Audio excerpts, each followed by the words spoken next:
Nuestra sección saludable de hoy va a hablar de un problema que todos, en mayor o en menor medida, podemos sufrir a lo largo de la vida. Son las enfermedades cardiovasculares y hoy con un cardiólogo vamos a aprender a cómo prevenirlas y cómo evitar tener estos problemas en la medida de lo posible. Estamos con José Carlos Moreno de Vega, cardiólogo. Muy buenas. Cuéntenos la importancia, sobre todo, de prevenir las enfermedades cardiovasculares. Bueno, buenos días. La enfermedad cardiovascular sigue siendo la primera causa de muerte en el mundo, tanto en países civilizados como en países en desarrollo. En nuestro entorno, en la Unión Europea, todavía sigue siendo, como digo, la primera causa de muerte. Afecta tanto a hombres como a mujeres. En las mujeres la mortalidad por enfermedad cardiovascular está en torno al 42%, en hombres está en torno al 38%, pero en otros países en desarrollo la mortalidad por este tipo de enfermedades cardiovasculares, y la enfermedad coronaria en particular, puede llegar hasta el 80% de las causas de muerte que consideramos por mortalidad prematura en personas menores de 75 años. Por lo cual, esto conlleva a que aparte de la mortalidad, es la principal causa o una de las principales causas de minusvalías en las personas por deficiencias físicas, y el gasto sanitario que esto implica a todos los niveles es muy importante. No sé si hay alguna razón que explique por qué las mujeres sufren un elevado porcentaje más que los hombres o no. De mortalidad. No hay una causa actualmente o que podamos decir. Sí que se sabe que, bueno, que proporcionalmente, antiguamente la padecían más los hombres, pero siempre se ha sabido que morían más las mujeres. El grado de mortalidad es mayor. Actualmente, incluso, debido a los cambios en la sociedad, las mujeres, pues bueno, fuman más, entonces se está equiparando incluso el nivel de la incidencia de enfermedades cardiovasculares tanto en hombres como en mujeres, pero siguen muriendo más, proporcionalmente más las mujeres que los hombres. No creo que haya ninguna causa específica que lo justifique, pero así es. ¿Y si se explica un mayor número de enfermedades cardiovasculares con el mundo más desarrollado? No, en el mundo desarrollado, no, en el mundo desarrollado están disminuyendo la incidencia de enfermedades cardiovasculares, en gran parte gracias a los programas de prevención. El 50% o más del 50% de la disminución de las enfermedades cardiovasculares es debido a los programas de prevención de la mortalidad por este tipo de enfermedades.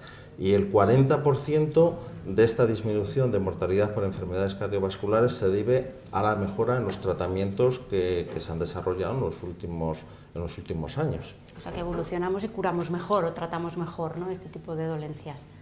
Prevenimos y tratamos mejor, aunque en nuestra sociedad están surgiendo nuevos factores de riesgo que hasta ahora no teníamos o estaban poco desarrollados, como por eso la incidencia estaba bajando, pero últimamente se está viendo que se está estancando de nuevo la incidencia de cardiopatía isquémica o enfermedades cardiovasculares en general, y es debido a la aparición de nuevos factores de riesgo que anteriormente no existían, o no estaban tan en boga, como puede ser actualmente la obesidad, que en nuestra sociedad hoy en día, con los hábitos de alimentación, está pues aumentando de forma significativa. La diabetes mellitus es una enfermedad que también está aumentando mucho su incidencia, en particular en nuestra población, aquí como puede ser Zamora, el envejecimiento de la población es otro factor de riesgo fundamental, y hay otros factores asociados como puede ser la insuficiencia renal. Pero en particular los tres primeros son los que parece que están haciendo que repunte de nuevo la enfermedad cardiovascular.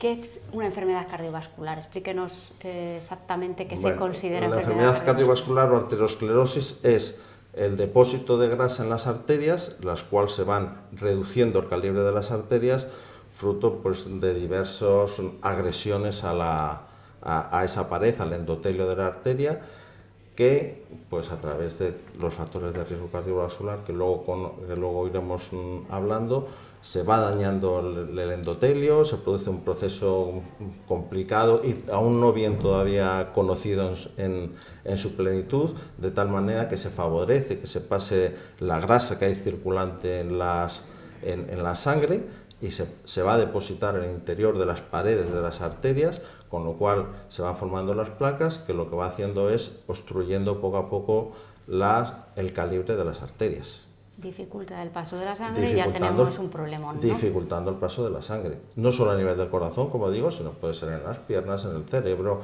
en los riñones. La enfermedad aterosclerótica se puede distribuir o se puede manifestar en cualquier órgano del organismo en general. Hablaba antes de factores de riesgo. Los hay que están muy marcados y son muy claros, ¿no? Sí. Por ejemplo, la edad, la herencia, el sexo también, nos hablaba antes sí. de siendo mujer u hombre también. Sí. En cuanto a la edad, empezamos por la edad, estamos viendo que, bueno, no están las recomendaciones, es que se empiecen a controlar tanto los hombres a partir de los 40 años y las mujeres a partir de los 50 años. No se suele hacer un control muy habitual de factores de riesgo cardiovascular que vengan a consultar, sobre todo a los médicos de atención primaria, a los médicos de cabecera, pero las recomendaciones es que a partir de los 40 años los hombres y a partir de los 50 años o posmenopáusicas empiecen a controlarse más frecuentemente. Lo ideal es que hubiera sido antes en todas las personas, pero bueno, en ese sentido son las recomendaciones. En cuanto a la herencia, hoy en día sabemos, no está muy claro que haya un componente genético puro hereditario en que en las personas que han tenido un familiar en primer grado con cardiopatía isquémica vaya a haber una herencia muy clara establecida. Sí que puede haber unos factores también, se puede hereditar muchas veces los factores de riesgo. Lo de la genética está todavía por terminar de estudiar y también hay que tener en cuenta los factores ambientales que llamamos externos a la enfermedad. Lo que sí que se recomienda es que los familiares de primer grado en personas que han tenido hombres un infarto o un evento cardiovascular por debajo de los 55 años y en mujeres por debajo de los 65 años, esos parientes en primer grado sí que tengan un control un poco más estricto de lo habitual, porque puede haber un cierto componente familiar, vamos a decir. Digamos que anden con ojo, ¿no? Eso es. Y lo vigilen un poco más especialmente, ¿no? Un poco más especialmente, eso es. El tabaco. El tabaco. Bueno, el tabaco es uno de los principales factores de riesgo cardiovascular que tenemos ya conocidos desde hace muchos años. Produce una disfunción del endotelio, de la cápsula interior de las células, que son las células que cubren las arterias en su interior. Tiene factores protrombóticos, prooxidativos, y todo esto favorece la formación de las placas de ateroma y además produce inestabilidad de las placas de ateroma, quiere decir que esas placas cuando se rompen es cuando dan lugar a los infartos, aparte de otros efectos como son proarritmogénicos. ¿De acuerdo? La afectación afecta tanto a hombres como a mujeres, hemos dicho. Hoy en día las mujeres están empezando a fumar más. Se sabe que prácticamente fuman tanto como los hombres o incluso más, ¿de acuerdo? Y en las mujeres tiene una especial sensibilidad que parece que les hace más daño el tabaco. Parece que es debido a un metabolismo más rápido de la nicotina. Y en especial en las mujeres jóvenes que toman anticonceptivos. Con lo cual la asociación de tabaco y anticonceptivos, como decimos nosotros habitualmente, es una bomba de relojería. ¿De acuerdo? En cuanto a la edad, el tabaco afecta a todas las edades, pero también hay diferencias. Por encima de los 60 años, el riesgo de padecer un infarto está en torno al doble que en las personas que no fuman, pero por debajo de 50 años el riesgo de tener un infarto es 5 veces mayor que en los no fumadores.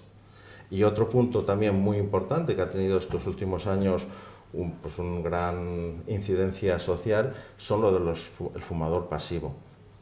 El riesgo de los fumadores pasivos de padecer un infarto o de tener enfermedad cardiovascular es un 30% superior que los que no lo sufren. Por eso se pusieron las campañas, se prohibió el consumo de tabaco en lugares públicos, en bares, etcétera, porque bueno, es una cosa que está para cuidar también a los demás, ¿no? Plenamente establecida. La nutrición también es un factor muy importante, ¿no? Muy importante. En la nutrición tenemos que tener una dieta saludable. Se recomienda al ingerir las calorías necesarias para mantener un peso corporal con un índice de masa corporal que sea en torno pues entre el 20 y el 25, que es entre el 20 y 25, que es lo ideal, ¿de acuerdo? Las recomendaciones en cuanto a nutrición, en cuanto a eso son las calorías, y normalmente lo que se recomienda es bajar el uso de grasas saturadas, que pueden ser pues la manteca, la mantequilla, la leche entera, la grasa de cerdo, todo eso, bajar las grasas saturadas menos del 10%, cambiarlas por grasas poliinsaturadas como es el aceite de oliva, y sobre todo aumentarlos con las grasas poliinsaturadas como son el ácido omega 3 y el omega 6. Aumentar el consumo de productos que lleven fibra, de frutas, verduras y de pescado que lleve sobre todo pescado azul ricos en omega 3. La sal menor de 5 gramos al día de utilidad, y esas son las recomendaciones generales. Que enlazan con otros dos factores de riesgo que vemos a continuación, que son la obesidad y el sedentarismo, ¿no? Por supuesto, la obesidad es uno de los factores también de riesgo fundamentales, está asociado directamente con la incidencia de enfermedad cardiovascular y con la muerte cardiovascular. A mayor peso, mayor incidencia de este tipo de problemas. Las recomendaciones, como decíamos, es mantener un índice de masa corporal entre 20 y 25, pero tampoco reducciones mayores y bajar por debajo del índice de masa corporal, por debajo de 20, personas que quieren adelgazar mucho, tampoco es bueno. No, tampoco ha demostrado ni siquiera, por lo menos en relación a este tipo de enfermedades, no han demostrado un beneficio superior. E incluso a veces puede ser que incluso aumenta el riesgo cardiovascular. Y en cuanto al sedentarismo, que todo viene todo un unido, poco ¿no?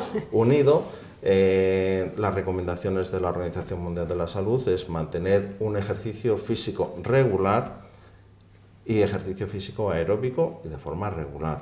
No vale eso que, bueno, yo voy una vez al mes a caminar o no.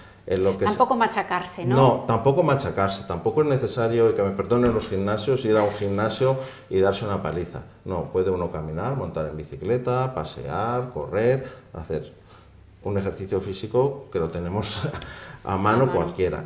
Las recomendaciones son, en las personas que no tienen antecedentes de cardiopatía, son hacer un ejercicio físico siempre, bueno, moderado, de 2 horas y media a 5 horas semanales.